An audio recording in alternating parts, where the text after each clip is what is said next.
Here's your 45 minutes of reviving dead legs. We're gonna start in Viparita Karani. That's legs up the wall. So you don't need anything for these poses. You can do them anywhere that you have a flat space to lay down. But if you do have access to a wall, it's nice to rest your legs against the wall. So I just got done with a 40-mile bike ride. It's late. I'm tired. My legs are tired. So I thought this would be a good time to do a sequence for you, since this is how you'll be feeling, maybe, when you're doing these poses. So we're gonna hold this one for about 4 more minutes. I like this pose. It's reversing the flow of blood back to your heart so it can be reoxygenated. It gets blood going to your brain, which when you do a lot of cardiovascular work, your lungs rob oxygen from your brain in order to feed your muscles. It's really wonderful for reviving your energy, but it's also great if it's the end of your day, as it is for me, and you want to ground all that energy that you just riled up on your ride. It soothes your central nervous system. I don't know the science behind that, but that's what they tell us. And if you have a pup to hang out with, it's nice to have them on your belly. So if your legs get tired from like holding them up, you can like reach and grab your thighs. Or you could send your legs out wide and grab the inside of your thighs, and this will start stretching out your adductors and prepare us for our next stretch, which we'll move into in just a minute.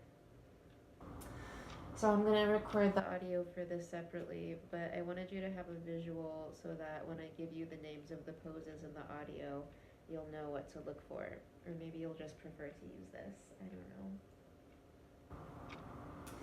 So take a moment, acknowledge the parts of your body that are on the ground. And then let yourself be a little heavier on that support.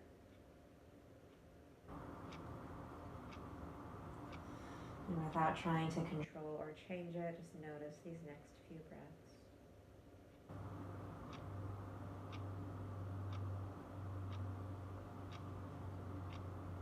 Bring your legs out wide like mine are, and then grab the inside of your thighs and bend your knees. And we're gonna call this a reclined frog pose.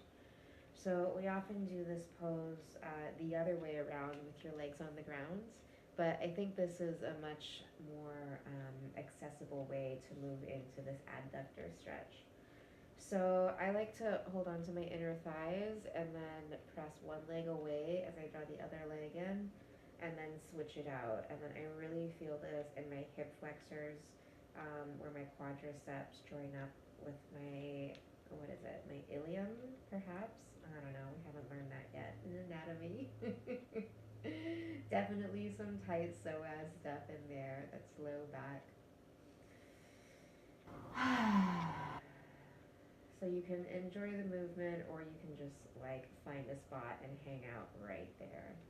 For me, my hips are really tight. It actually feels better to keep the movement going, but like really slowly, so that I notice where I start to feel that extra little bit of tightness. And then I'll kind of pause there and move slowly in and out of it. And I'll notice there's almost like a ratcheting because it's so tight, it doesn't move smoothly. So I'll stay with that ratcheting without trying to change it, but I'll smooth out my breath.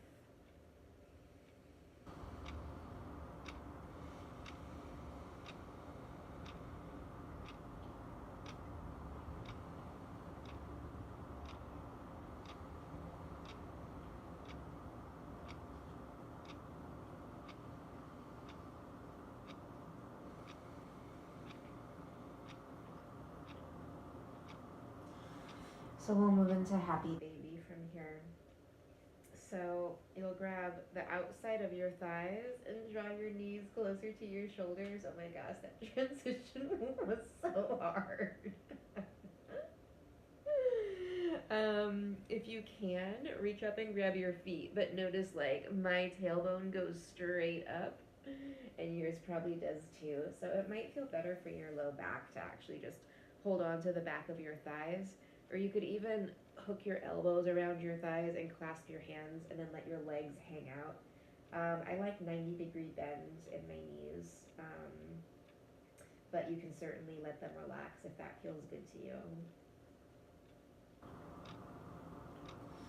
So if you want to do a bit of resistance stretching here and you can reach your feet, even if you have to lift your tailbone way up, you're going to grab the pinky toe side of your feet and then rest your elbows on the inside of your knees, and then press your knees into your elbows with as much effort as you're pressing your elbows into your knees, and then kick your feet up towards the ceiling with as much effort as you're pulling your feet down toward the ground. So it's knees into elbows, elbows into knees, feet into hands, hands into feet, and then you're fighting on all sides. So you're really engaging all of your really big thigh muscles that have just been working so hard for you. They may be screaming in protest. Mine are certainly not pleased with this turn of events, but I'm going to keep it going for just like a few more beats, body, I promise. Take a big inhale. And then really let it go. Rock side to side.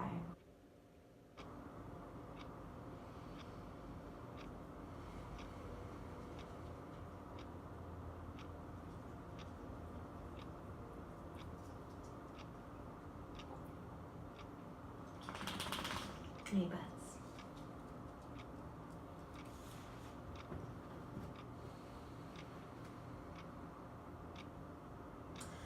All right, rock all the way onto one side and then pause for a long moment in the fetal position.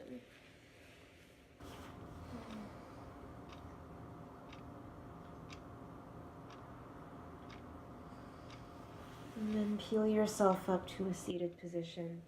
We're going to take a variation on Malasana, which is just a squat. So start with your seat on the ground. Place your feet on the ground, kind of wide, not too wide. They don't have to be like all the way out here, but you don't want them to be too close together, like you're using your adductors here, those muscles that we just released. We want to keep them relaxed. So let your legs come out here, and then you've got a couple of options from here. You can bring your arms to the center and let them just dangle and drop your chin into your chest. And what we're going for here is a low back stretch. So we're trying to open up the back line of your spine. So another option, you could take this a bit more active and turn it into a variation on bear pose by grabbing the inside of your ankles, flexing your feet, and then just like we were doing in child's pose, press your knees into your arms and your arms into your knees, and straighten your spine so you're sitting up really tall. Yeah. And then if you have a proper Malasana in your practice, you're welcome to take that. So that would be your seat is hovering. And so if your heels lift up here, I would recommend taking the variation with your seat on the ground. But if you can keep your heels on the ground, or if you have like a blanket or something that you can set underneath your heels, all the better. But this is what I don't want to see, because this means your Achilles is super active and there's no reason to stress it out any more than it's already stressed out, right? We want to give our Achilles a break. So options from here, if you're taking the more traditional Malasa for these few minutes, is same thing, hands on the ground, chin to your chest, or palms together, thumbs to your heart, press your elbows into your thighs and sit up tall, or thumbs to your third eye and connect with your inner wisdom.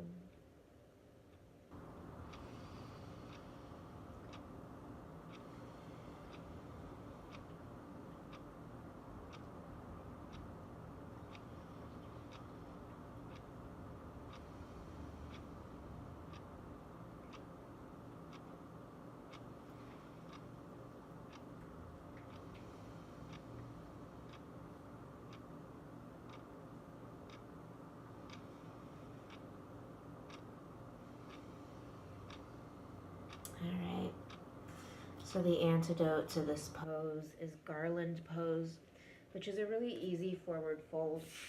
So you'll want your feet a little wider than hip distance apart, and then bend your knees a lot so that you can, where can you see me?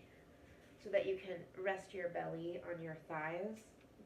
Let your head hang, and then a couple of options for the arms.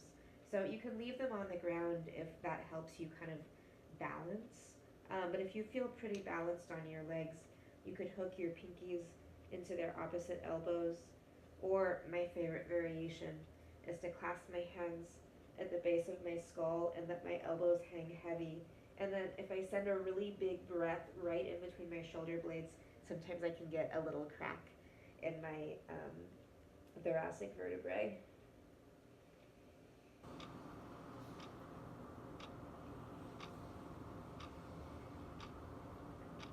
So what we're trying to do after that Malasana hold is let all that fresh blood run through your legs. But if your legs are really tired, this might feel like a lot of weight to hold up for yourself. So if you have access to a wall, you could sit against a wall, and that might make this pose a little bit more beneficial for you if this feels like a lot of effort to hold your balance. We're not going to be here for too long, just another minute or so.